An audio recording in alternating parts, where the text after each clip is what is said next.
복된 소식 아름다운 소리 AM 1590kHz 시카고 기독교 방송입니다.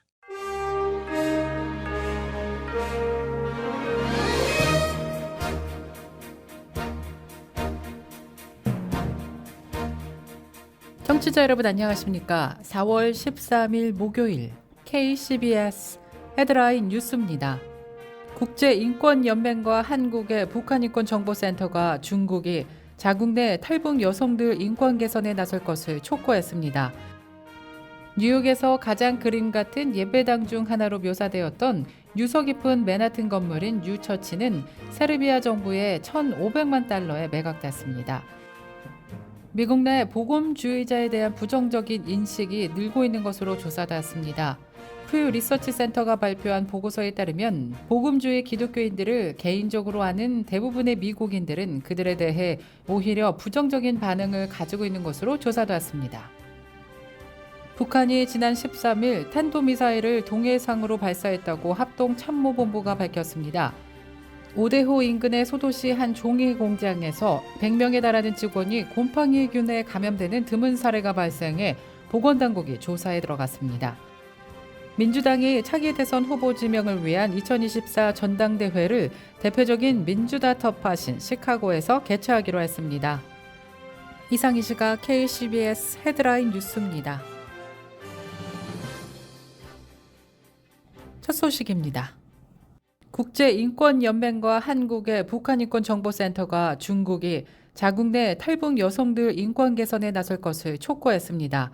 두 단체는 유엔 여성차별철폐위원회에 중국 심의와 관련해 제출한 보고서에서 이같이 밝히며 특히 중국 내 탈북 여성들의 불안정한 체류 신분이 인권 유린으로 이어진다고 비판했습니다.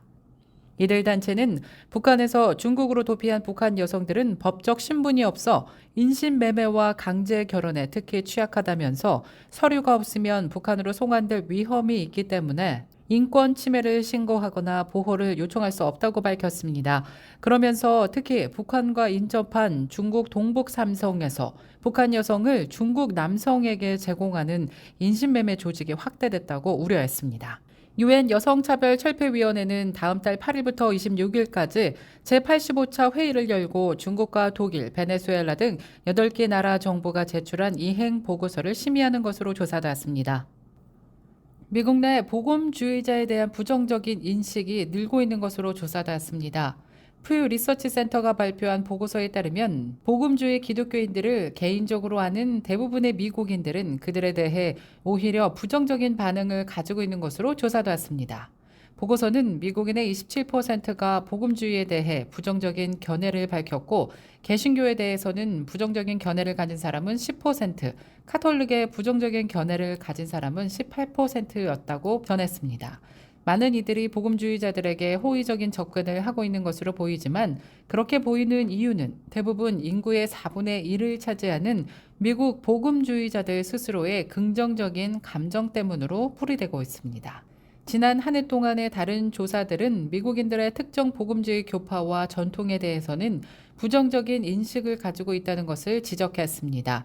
2022년 유고부 여론조사에서 35개의 특정 종교단체와 신앙체계를 묻는 질문에 미국인들은 미국 최대 종교 계열인 기독교와 개신교에 대해 가장 좋은 평가를 내린 바 있습니다. 뉴욕에서 가장 그림 같은 예배당 중 하나로 묘사되었던 유서 깊은 맨하튼 건물인 뉴처치는 세르비아 정부의 1,500만 달러에 매각됐습니다. 뉴처치는 새 예루살렘 교회라 알려진 매우 작은 교단 소속으로 해당 교단에는 2000년 기준 전 세계의 10,000명 이하의 멤버를 가지고 있습니다. 이들은 스웨덴의 종교 철학자 임마누엘 스웨덴보르그의 가르침을 이어받아 발전시킨 것으로 알려졌는데요. 1859년에 지어진 뉴처치 교회는 현재 비어져 있는 건물입니다. 교회 매각 당시 교회를 대표한 버크셔 해서웨이 홈서비스의 크레이크 딕스는 다른 입찰자들 중에는 공연예술단체와 종교기관도 포함되어 있다고 말했습니다. 북한이 지난 13일 탄도미사일을 동해상으로 발사했다고 합동참모본부가 밝혔습니다. 북한은 지난 7일부터 남북공동연락사무소와 서동해 군통신선을 통한 정기 통화에 응답하지 않다가 도발을 감행한 것으로 조사됐습니다. 이번 도발은 김정은 국무위원장이 당 중앙군사위원회 제8기 제6차 확대 회의를 주재하면서 전쟁 억제력을 더욱 공세적으로 확대하고 효과적으로 운용할 필요성을 강조했다고 북한 매체가 지난 11일 보도했습니다. 오대호 인근의 소도시 한 종이 공장에서 100명에 달하는 직원이 곰팡이균에 감염되는 드문 사례가 발생해 보건당국이 조사에 들어갔습니다. 지난 11일 미시간주 북서부 에스커나바에 소재한 제지 공장 직원 90여 명이 전신증, 진균 감염증 증상을 보여 치료를 받고 있는 것으로 조사됐습니다. 보건당국은 지난 1월부터 빌라르두 직원 일부가 비정형 폐렴 증세를 나타냈다면서 지난 2월 28일 첫 발병 보고를 받고 조사한 결과 폐렴이 아닌 전신성 진균 감염증으로 드러났다고 밝혔습니다.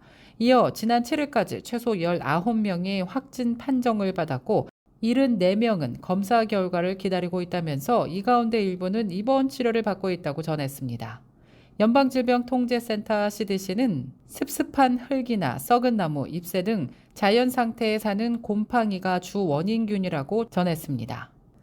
민주당이 차기 대선 후보 지명을 위한 2024 전당대회를 대표적인 민주다 터파신 시카고에서 개최하기로 했습니다. 조 바이든 대통령은 아일랜드 방문을 위해 출국하기에 앞서 제이비 프리츠커 일리노이 주지사에게 전화를 걸어 이 같은 사실을 알렸다고 미국 선타임스는 보도했습니다. USPS가 우편 요금을 최대 5.4%까지 인상하는 방안을 검토 중이라고 지난 10일 밝혔습니다. USPS가 제시한 인상안에 의하면 일종 영구 우표 가격은 기존 63센트에서 66센트로 인상될 예정입니다. 이번 우표값 인상안은 인플레이션에 따른 비용을 상쇄하기 위해 필요하다고 말하면서 인상안은 우편규제위원회인 PRC의 승인을 기다리고 있다고 밝혔습니다. 한편 이번 방안이 승인될 경우 오는 7월 9일부터 적용되는 것으로 나타났습니다. 일종 우편은 대부분의 사람들이 편지를 보내거나 청구서를 지불할 때 사용하는 우편으로 가장 높은 수익을 창출하고 있는 것으로 전해졌습니다.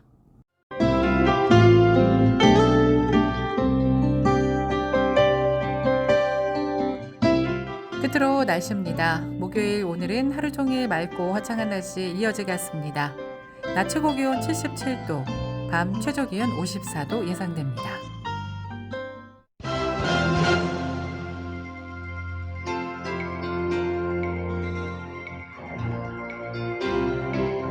이상 KCBS 뉴스를 마칩니다. 지금까지 KCBS 뉴스 유정님이었습니다. 오늘도 하나님의 은혜가 풍성한 하루 되시길 바라겠습니다. 청취해주신 여러분 고맙습니다.